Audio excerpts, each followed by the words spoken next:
வலியற்ற varicose vein சிகிச்சை எளிய 30 நிமிட செயல்முறை. 7847045678.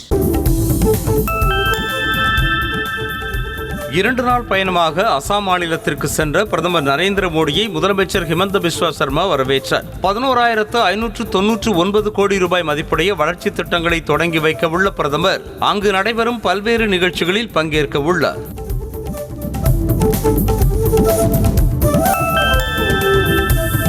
அசாம் சென்றடைந்த பிரதமர் நரேந்திர மோடிக்கு 1 லட்சம் விளக்குகளை ஏற்றி பிரம்மாண்ட வரவேற்பு அளிக்கப்பட்டது. பல்வேறு நிகழ்ச்சிகளில் பங்கேற்பதற்காக சென்ற பிரதமருக்கு ஆயிரக்கணக்கானோர் சேர்ந்து விளக்கேற்றி வரவேற்பு அளித்ததாக அம்மாநில முதலமைச்சர் ஹிமந்த பிஸ்வா சர்மா தெரிவித்திருக்கிறார்.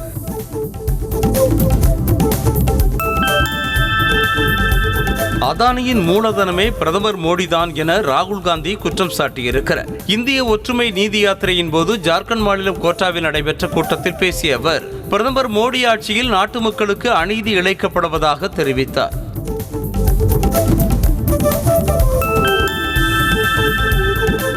மேற்கு வங்க மாநிலத்திற்கு தர வேண்டிய நிதியை விடுவிக்க கோரி மத்திய அரசுக்கு எதிராக முதலமைச்சர் மமதா பானர்ஜி தொடங்கிய தர்ணா போராட்டம் முடிவுக்கு வந்தது. மத்திய அரசின் 100 நாள் வேலை திட்டத்தில் பணியாற்றும் 21 லட்சம் தொழிலாளர்களுக்கு மாநில அரசே நிலுவை ஊதியம் வழங்கும் என மமதா அறிவித்திருக்கிறார்.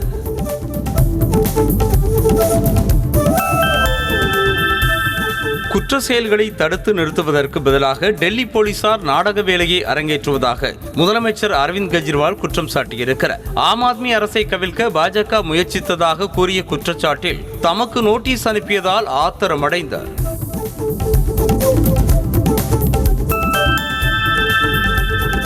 நாடு முழுவதும் 1 வாரத்திற்குள் குடியுரிமை திருத்த சட்டம் அமல்படுத்தப்படும் என மத்திய கப்பல் போக்குவரத்து துறை இணையமைச்சர் சாந்தனு தாக்கூர் தெரிவித்திருக்கிறார். கொல்கத்தாவில் செய்தியாளர்களுக்கு பேட்டியளித்த அவர் எந்த எதிர்ப்பு வந்தாலும் கவலை இல்லை என்றார்.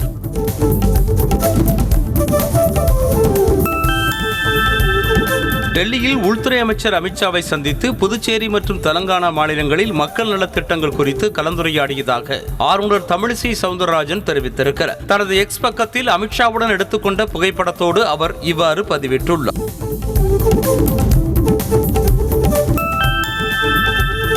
அரசியல் கட்சிகளின் தேர்தல் வாக்குறுதியில் இலவச அறிவிப்புகள் இடம்பெறுவதை எதிர்த்து தொடரப்பட்ட வழக்கில் தேர்தல் ஆணையத்திற்கு கர்நாடக உயர்நீதிமன்றம் நோட்டீஸ் அனுப்பியுள்ளது. இது தொடர்பாக தங்களது ஆட்சேபத்தை பதிவு செய்யுமாறு தேர்தல் ஆணையத்திற்கு உத்தரவிடப்பட்டுள்ளது.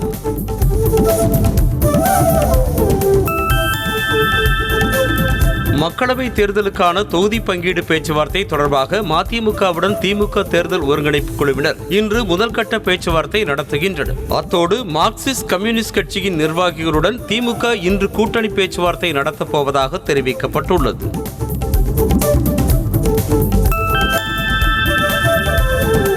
நாடாளுமன்ற தேர்தல் கூட்டணி தொடர்பாக கோவையில் இன்று பாஜக பொறுப்பாளர்கள் ஆலோசனை மேற்கொள்ள உள்ளதாக தகவல் வெளியாகியுள்ளது. தேசிய அமைப்பு பொதுச் செயலாளர் BL சந்தோஷ் மற்றும் மத்திய இணையமைச்சர் L முருகன் உள்ளிட்ட முக்கிய தலைவர்கள் இதில் பங்கேற்க உள்ளதாக கூறப்படுகிறது.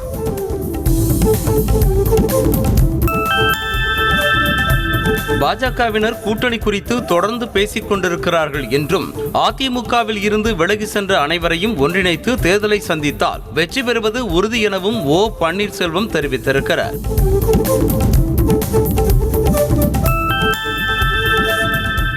சிவகங்கை நாடாளுமன்ற தொகுதியில் காங்கிரஸ் கட்சியின் சார்பாக MP கார்த்தி சிதம்பரத்தை மீண்டும் நிறுத்தக் கோரி தொகுதி ஒருங்கிணைப்பாளர் முன்னிலையில் தீர்மானம் நிறைவேற்றப்பட்டது. ஏற்கனவே மற்றொரு தரப்பினர் அவரை நிறுத்தக்கூடாது என எதிர்ப்பு தெரிவித்திருந்தனர்.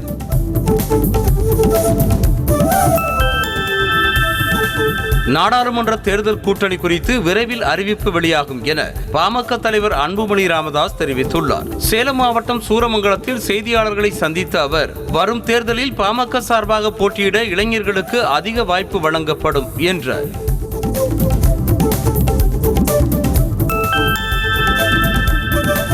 நாடாளுமன்ற தேர்தல் கூட்டணி குறித்து கமல்ஹாசன் முடிவெடுப்பார் என மக்கள் நீதி மய்யம் கட்சியின் துணைத் தலைவர் மௌரியா தெரிவித்திருக்கிறார். சென்னை போரூரில் அக்கட்சியின் பொறுப்பாளர்களோடு நடைபெற்ற ஆலோசனைக் கூட்டத்திற்கு பிறகு அவர் இவ்வாறு தெரிவித்தார்.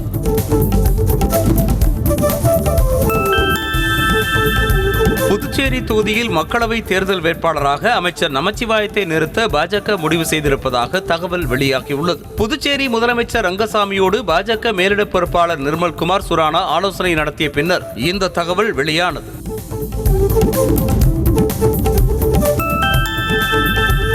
நாடாளுமன்ற தேர்தலில் காங்கிரஸ் கட்சியின் சார்பாக போட்டியிட கார்த்தி சிதம்பரத்திற்கு மீண்டும் வாய்ப்பளிக்க கூடாது என காங்கிரஸ் கட்சியினரே தீர்மானம் நிறைவேற்றினர். மேலும் கட்சி கொள்கைக்கு எதிரான நடவடிக்கையில் ஈடுபடும் அவர் மீது நடவடிக்கை எடுக்க வேண்டும் என்றும் வலியுறுத்தப்பட்டது.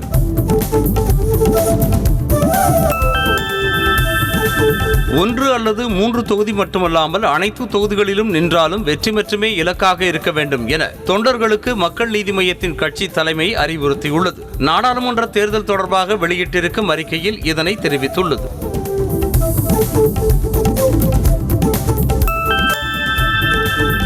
நாம் தமிழர் கட்சி நிர்வாகிகளிடம் தேசிய புலனாய்வு முகமை சோதனை நடத்தியதன் மூலம் தாங்கள் பாஜகவின் பி டீம் இல்லை என்பது நிரூபணமாகி இருப்பதாக சீமான் தெரிவித்துள்ளார். திராவிடம் என்ற கருத்தியல் இருந்தால்தான் அரசியல் செய்ய முடியும் என்கிற நிலை மாறியுள்ளதாகவும் அவர் கூறினார்.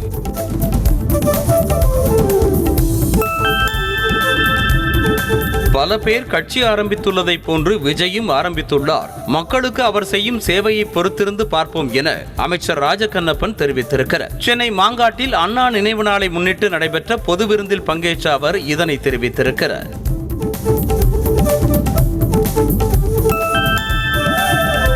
நடிகர் விஜய் புதிதாக தொடங்கிய அரசியல் கட்சிக்கு பரவலாக மக்களின் ஆதரவு இருப்பதாக தமிழ்நாடு காங்கிரஸ் தலைவர் KS அழகிரி தெரிவித்துள்ளார். மாமல்லபுரத்தில் காங்கிரஸ் கட்சியின் வழக்கறிஞர் பிரிவு சார்பாக நடைபெற்ற கருத்தரங்கில் கலந்து கொண்டு செய்தியாளர்களுக்கு பேட்டியளித்த போது இதனை தெரிவித்தார். சென்னை மாநகரின் விளையாட்டு உள்கட்டமைப்புகளை மேம்படுத்திட 25 கோடி ரூபாய் ஒதுக்கி முதலமைச்சர் மு.க.ஸ்டாலின் உத்தரவிட்டிருக்கிறார். சென்னையில் 25 ஆண்டுகள் பழமையான 5 முக்கிய விளையாட்டரங்கங்களில் விளையாட்டு உள்கட்டமைப்பு வசதிகள் 25 கோடி ரூபாய் மதிப்பில் மேம்படுத்தப்படும் என அறிவித்துள்ளார்.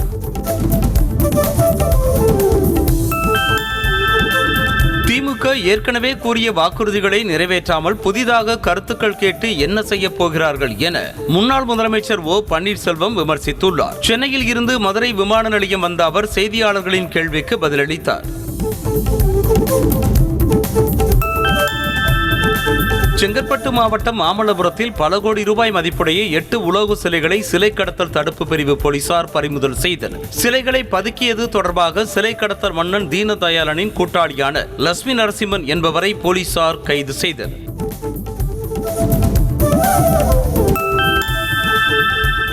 ராமநாதபுரம் மாவட்டம் ராமேஸ்வரம் அருகே தங்க கட்டிகளை கடத்திய நபரை சுங்கத்துறை புலனாய்வு பிரிவு அதிகாரிகள் கைது செய்தனர். குந்துக்கால் கடற்பகுதியில் சந்தேகத்தின் பேரில் ஒருவரை சோதனை செய்ததில் இலங்கையில் இருந்து கடத்தி வரப்பட்ட 4 கிலோ 364 கிராம் தங்க கட்டிகள் பறிமுதல் செய்யப்பட்டன.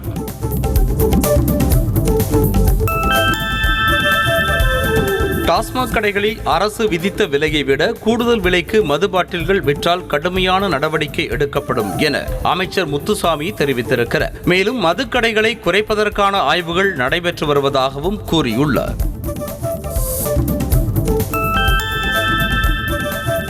அருணாச்சல பிரதேசத்தில் ஏற்பட்டுள்ள பனிப்பொழிவால் அங்குள்ள வீடுகள் மற்றும் மனைகள் வெண்போர்வை போர்த்தியதைப் போல அற்புதமாக காட்சியளிக்கின்றன. இதனையடுத்து ரம்மியமான இடங்களை கண்டு ரசிக்க வருமாறு அம்மாநில முதலமைச்சர் சுற்றுலா பயணிகளுக்கு அழைப்பு விடுத்திருக்கிறார்.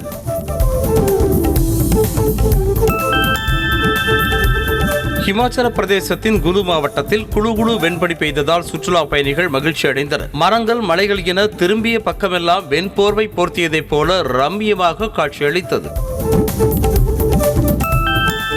மேகாலயாவில் கொட்டி தீர்த்த கனமழை காரணமாக சோனாப்பூர் சுரங்கப்பாதை அருகே நிலச்சரிவு ஏற்பட்டது. இதனைத் தொடர்ந்து சாலை சேரும் சகதியுமாக காணப்பட்டதால் வாகன போக்குவரத்து பாதிக்கப்பட்டது. JCB வாகனம் மூலம் ஊழியர்கள் சீரமைப்பு பணிகளில் ஈடுபட்டனர்.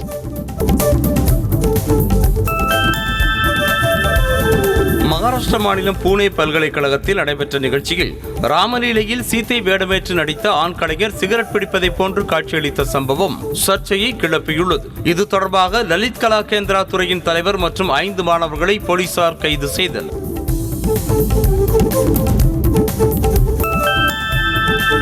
கேரள மாநிலம் கோழிக்கோட்டில் நடைபெற்ற பாஜக மாநாட்டில் பாரத் மாதா கி ஜெய் என முழக்கமிடாமல் இருந்தவர்களை மத்திய அமைச்சர் மீனாட்சி லேகி கடிந்து கொண்டார். முழக்கமிடாதவர்கள் அரங்கை விட்டு வெளியேறுங்கள் என அமைச்சர் கோபமாக கூறியதால் பரபரப்பு ஏற்பட்டது.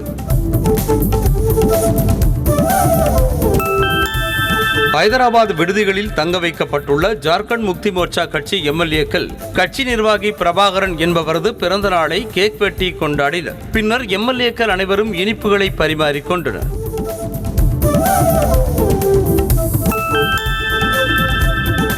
சத்தீஸ்கர் மாநிலம் சுக்மா பிஜப்பூர் எல்லையில் நக்சலைட்டுகளால் அதிகம் பாதிக்கப்பட்ட கிராமங்களில் துணை முதலமைச்சர் விஜய் சர்மா நேரில் ஆய்வு செய்தார். கிராம மக்களிடம் பாதிப்புகள் குறித்து கேட்டறிந்த அவர் ராணுவ வீரர்களை சந்தித்து கலந்துரையாடினார்.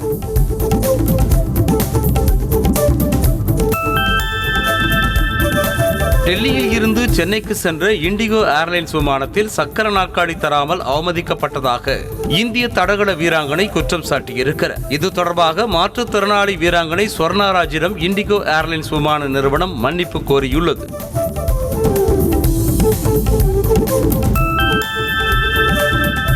உத்தரப்பிரதேச மாநிலத்தில் 27 வயது பெண் நீதிபதி தற்கொலை செய்து கொண்டது தொடர்பாக காவல்துறையினர் விசாரணை மேற்கொண்டு வருகின்றனர். படாவன் நீதிமன்றத்தில் இளநிலை நீதிபதியாக பணியாற்றி வந்த ஜோஷ்னாவின் அறையில் இருந்து சில ஆவணங்களும் தற்கொலை குறிப்பும் கண்டெடுக்கப்பட்டுள்ளது. ஒடிசா மாநிலத்தில் இருந்து தெலங்கானா மாநிலத்திற்கு கடத்தி வரப்பட்ட 1,20,00,000 ரூபாய் மதிப்புடைய போலி மதுபாட்டில்கள் அளிக்கப்பட்டன. ஹயாத் நகர் கலால் காவல்துறையினர் பறிமுதல் செய்த 3000 லிட்டர் மதுபாட்டில்களை ஜேசிபி இயந்திரத்தை கொண்டு அளித்தனர். ஆந்திர மாநிலம் குண்டூரில் உள்ள அரசு மருத்துவமனையில் நோயாளி ஒருவருக்கு திரைப்படம் காண்பித்துக் கொண்டே மருத்துவர்கள் அறுவை சிகிச்சை செய்யும் வீடியோ வெளியாகியுள்ளது. நோயாளியின் கோரிக்கையை ஏற்று நடிகர் மகேஷ் பாபு நடித்த போக்கிரி படம் காண்பிக்கப்பட்டதாக கூறப்படுகிறது.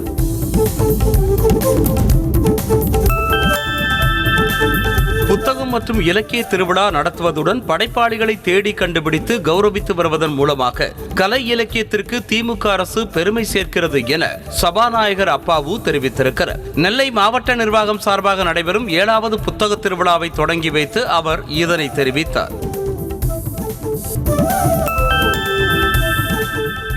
அரசியல் சட்டம் கட்டாயப்படுத்தாத நிலையில் வங்கிகளுக்கான வழக்கறிஞர்கள் நியமனத்தில் இடஒதுக்கீடு முறையை பின்பற்றும்படி உத்தரவிட முடியாது என சென்னை உயர்நீதிமன்றம் திட்டவட்டமாக தெரிவித்துள்ளது.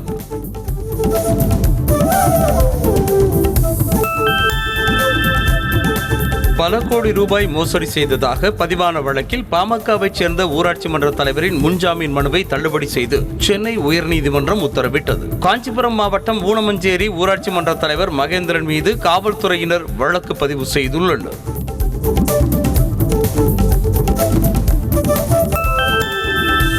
சிவகங்கை மாவட்டம் இளையான்குடி பேரூராட்சி அதிகாரிகள் தகவல் ஆணையத்திற்கு தவறான தகவல் அளித்ததாக புகார் எழுந்துள்ளது. சமூக ஆர்வலர் ராதாகிருஷ்ணன் பேரூராட்சிகளில் உள்ள நீர்நிலைகள் குறித்து கேட்ட தகவல்களை அவர் கையெழுத்து போட்டு பெற்றுக்கொண்டதாக தவறான தகவல் தெரிவித்துள்ளனர்.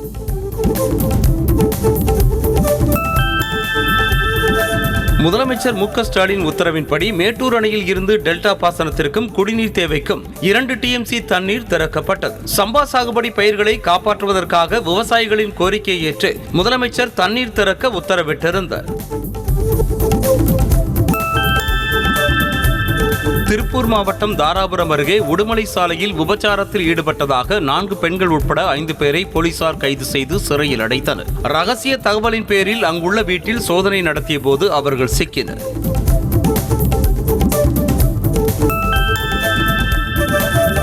தஞ்சாவூர் மாவட்டம் பட்டுக்கோட்டை அருகே சாகுபடி செய்யாமலேயே வயலில் நெற்கதிர்கள் விளைந்ததாக விவசாயி அதிசயத்தோடு கூறியுள்ளார். ஆம்பலாம்பட்டு தெற்கு கிராமத்தைச் சேர்ந்த ஜெயராஜ் கடந்த முறை ஏற்பட்ட நஷ்டம் காரணமாக நெல் சாகுபடி செய்யாமல் விவசாய நிலத்தை அப்படியே தரிசாக விட்டுவிட்டார்.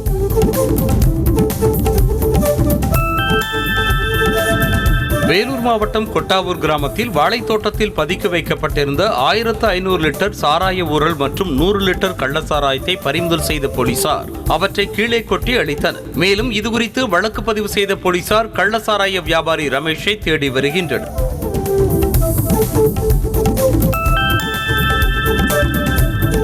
நாகை மாவட்டம் நாகூர் அருகே இருசக்கர வாகன பெட்ரோல் டேங்கில் நூதன முறையில் சாராயம் கடத்திய நபரை போலீசார் கைது செய்தனர். காரைக்காலில் இருந்து அதிவேகமாக வந்த இருசக்கர வாகனத்தை வாஞ்சூர் சோதனை சாவடியில் மடக்கி பிடித்து விசாரணை நடத்திய போலீசார் அதிர்ச்சி அடைந்தனர்.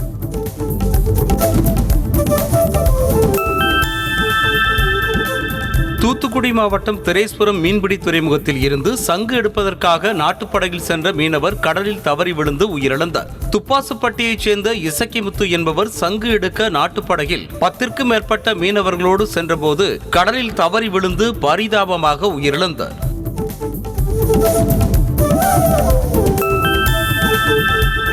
திருவண்ணாமலை மாவட்டம் வந்தவாசி அருகே 3 வயது சிறுமிக்கு பாலியல் தொந்தரவு கொடுத்த முதியவரை போக்சோ சட்டத்தின் கீழ் போலீசார் கைது செய்தனர். மலையூர் கிராமத்தைச் சேர்ந்த முருகேசன் என்பவர் பாலியல் தொந்தரவு கொடுத்ததாக சிறுமியின் பெற்றோர் புகார் அளித்தனர்.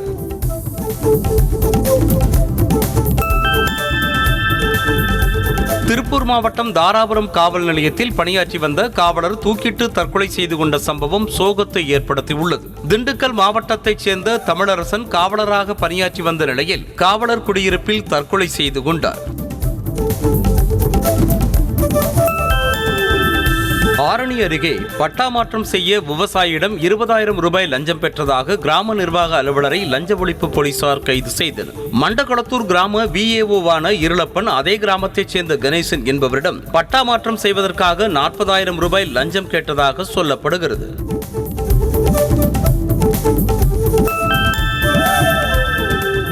கன்னியாகுமரி மாவட்டம் நாகர்கோவில் மாநகராட்சி நிகழ்ச்சிகளில் மேயர் திட்டமிட்டு தன்னை புறக்கணிப்பதாக துணை மேயர் புகார் தெரிவித்திருக்கிறார். மேயராக திமுகவைச் சேர்ந்த மகேஷ் இருந்து வரும் நிலையில் துணை மேயராக திமுகவைச் சேர்ந்த மேரி பிரின்சிலதா பதவி வகித்து வருகிறார்.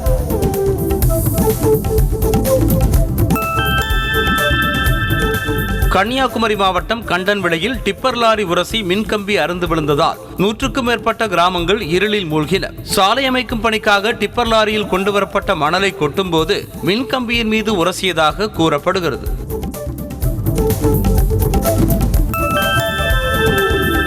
ராமநாதபுரம் மாவட்டம் முதுகுளத்தூர் அருகே டீசல் இல்லாமல் நடுவழியில் அரசு பேருந்து நின்றது. இந்த பேருந்தை இயக்கிய தற்காலிக ஓட்டுநர் ஆர்வ மிகுதியின் காரணமாக டெப்போவில் டீசல் நிரப்பாமல் பேருந்தை எடுத்து வந்ததாக சொல்லப்படுகிறது. இதனால் அந்த பேருந்தில் இருந்த பயணிகள் அவதிப்பட்டனர்.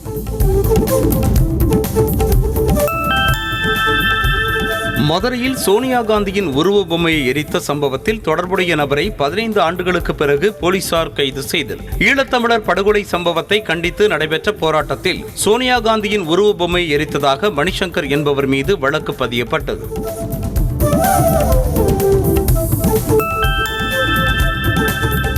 விழுப்புரம் மாவட்டம் செஞ்சி அருகே அரசு பேருந்தின் முகப்பு விளக்குகள் எரியவில்லை என கூறி பயணிகளை பாதி வழியில் இறக்கிவிட்டதால் அவர்கள் அவதிக்குள்ளாகினர். திருவண்ணாமலைக்கு சென்ற பேருந்தில் எலக்ட்ரிக் பிரச்சினை காரணமாக முகப்பு விளக்கு எரியவில்லை என கூறப்படுகிறது.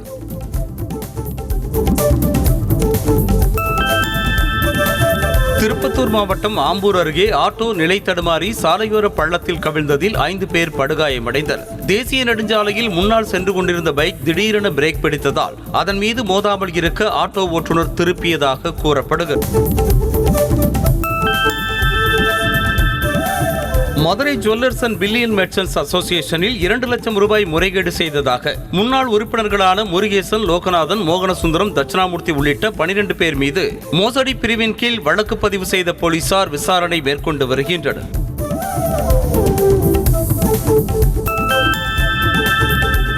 செங்கற்பட்டு மாவட்டம் காட்டாங்குளத்தூர் பகுதியில் தேர்வில் தோல்வி அடைந்த மருத்துவக் கல்லூரி மாணவர்களை தேர்ச்சியடைய வைப்பதாக கூறி பண மோசடி செய்த தனியார் மருத்துவக் கல்லூரி உதவி பேராசிரியர் உட்பட 3 பேரை மறைமலை நகர் போலீசார் கைது செய்தனர்.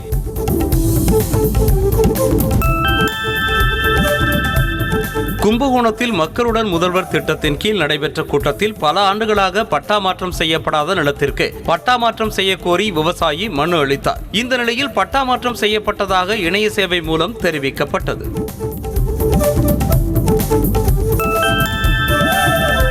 கோவை மாவட்டம் அன்னூரில் உள்ள ஆட்டோ ஸ்டாண்டில் பாஜக தொழிற்சங்கத்தினர் ஆட்டோக்களை நிறுத்த மற்ற ஆட்டோ ஓட்டுநர்கள் சங்கத்தினர் எதிர்ப்பு தெரிவித்ததால் வாக்குவாதம் ஏற்பட்டது. திமுக மற்றும் அதிமுக ஓட்டுநர்கள் சங்கத்தினர் எதிர்ப்பு தெரிவித்ததாக கூறப்படுகிறது. கடலூர் மாவட்டம் பன்ருட்டி அருகே பள்ளி மாணவியை கர்ப்பமாக்கிய முந்திரிக்கொட்டை உடைக்கும் கம்பெனி உரிமையாளரை போலீசார் கைது செய்தனர். சிவபிரகாசம் என்ற அந்த நபர் பள்ளி விடுமுறை நாளில் முந்திரிக்கொட்டை உடைப்பதற்காக வந்த மாணவியை ஆசை வார்த்தை காட்டி ஏமாற்றியதாக சொல்லப்படுகிறது.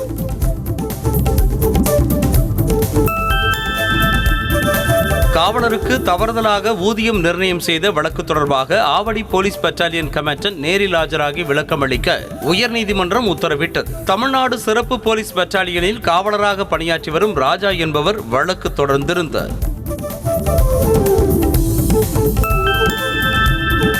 கட்டுமான பொருட்களின் விலையேற்றத்தை குறைக்கவில்லை என்றால் போராட்டம் நடத்தப்படும் என சிவில் என்ஜினியரிங் பொறியாளர்கள் சங்கம் தெரிவித்துள்ளது. ஈரோட்டில் நடைபெற்ற ஆலோசனைக் கூட்டத்திற்கு பின்னர் அச்சங்கத்தின் மாவட்ட தலைவர் செந்தில்குமார் செய்தியாளர்களுக்கு பேட்டியளித்தார்.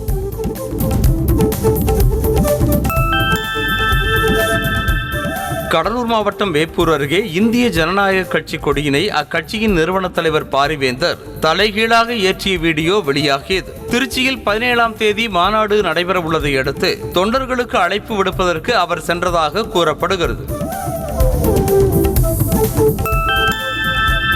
செங்கற்பட்டு மாவட்டம் சேலையூரில் உள்ள ஆலிஃப் பிரியாணி கடையில் ஒரு பிரியாணி வாங்கினால் 1 இலவசம் என அறிவித்திருந்த விளம்பரத்தை பார்த்து பிரியாணி வாங்க மக்கள் குவிந்தனர். அங்கு போக்குவரத்து பாதிக்கப்பட்டதை அடுத்து காவல்துறையினர் பிரியாணி கடையை அகற்றும் நடவடிக்கையில் ஈடுபட்டனர்.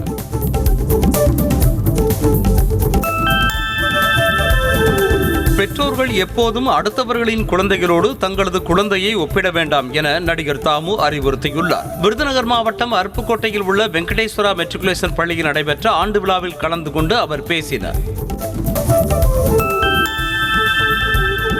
இத்தாலியின் கடைசி மன்னரின் மகனும் இளவரசருமான விக்டோரியா இமானுவேல் காலமானார். 86 வயதான இவர் சுவிட்சர்லாந்தில் உள்ள தனது வீட்டில் காலமானதாக சவோய் அரச குடும்பத்தினர் வெளியிட்டிருக்கும் அறிக்கையில் தெரிவிக்கப்பட்டுள்ளது.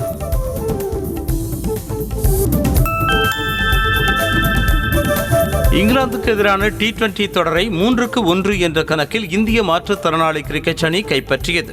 இதுவரை 4 போட்டிகள் நிறைவு பெற்றிருக்கும் நிலையில் இரு அணிகளுக்கும் இடையிலான 5வது மற்றும் கடைசி போட்டி வரும் 6ஆம் தேதி நடைபெறுகிறது.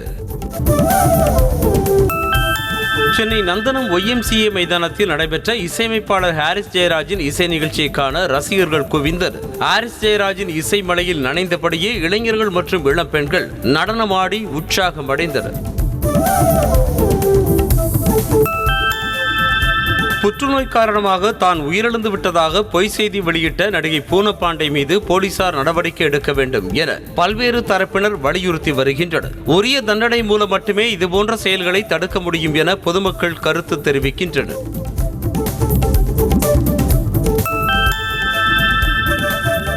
சென்னையில் 25 சமூக செயல்பாட்டாளர்களுக்கு தலா 1 லட்சம் வீதம் 25 லட்சம் ரூபாய் ஊக்கத்தொகையை நடிகர் கார்த்தி வழங்கினார். வடபழனியில் நடைபெற்ற நிகழ்ச்சியில் சமூக நலனுக்கான சேவைகள் உதவிகளை செய்து வரும் 25 பேருக்கு ஊக்கத்தொகைகளை வழங்கினார்.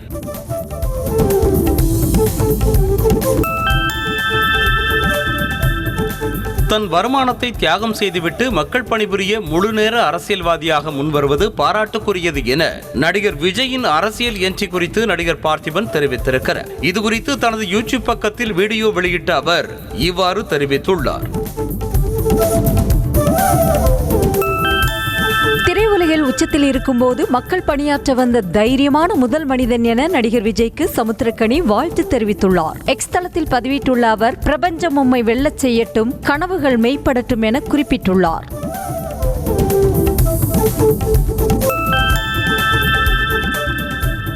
LKG மற்றும் மூக்குத்தி அம்மன் படங்களின் 2ஆம் பாகத்தை உருவாக்குவதற்கான திட்டம் இருப்பதாக RJ பாலாஜி தெரிவித்திருக்கிறார். அவரது நடிப்பில் வெளியான சிங்கப்பூர் சலூன் திரைப்படம் நல்ல வரவேற்பை பெற்றிருக்கும் நிலையில் அதன் வெற்றி விழா நிகழ்ச்சியில் இதனை தெரிவித்திருக்கிறார்.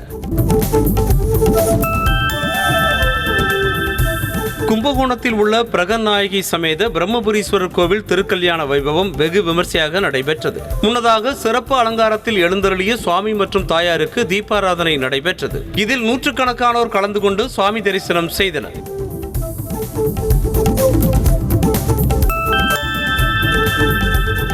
புதுக்கோட்டை மாவட்டம் திருமயம் அருகே வாரியாப்பட்டியில் உள்ள அடைக்கலமாதா ஆலயத்தின் செபஸ்தியார் திருவிழாவையொட்டி வெகு விமர்சையாக தேர்பவனி நடைபெற்றது. வான வேடிக்கையோடு நடைபெற்ற தேர்பவனியில் அனைத்து மதத்தினரும் கலந்து கொண்டனர்.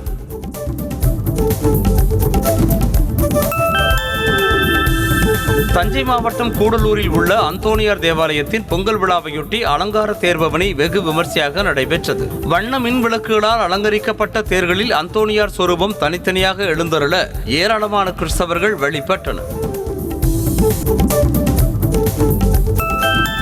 பிரபல கார் நிறுவனமான வேக்ஸ்வேகன் குழுமம் இந்திய சந்தையில் என்ட்ரி லெவல் எலக்ட்ரிக் வாகனத்தை அறிமுகம் செய்வதற்கான பணிகளை தொடங்கியுள்ளது. இந்திய சந்தைக்கு ஏற்ற வகையில் முற்றிலும் புதிய வகை எலக்ட்ரிக் வாகனத்தை அறிமுகம் செய்யும் என எதிர்பார்க்கப்படுகிறது. வலியற்ற வெரிகோஸ் வெயின் சிகிச்சை எளிய 30 நிமிட செயல்முறை. 7847045678. செய்திகளை உடனுக்குடனும் துல்லியமாகவும் தெரிந்து கொள்ள சப்ஸ்கிரைப் பண்ணுங்க.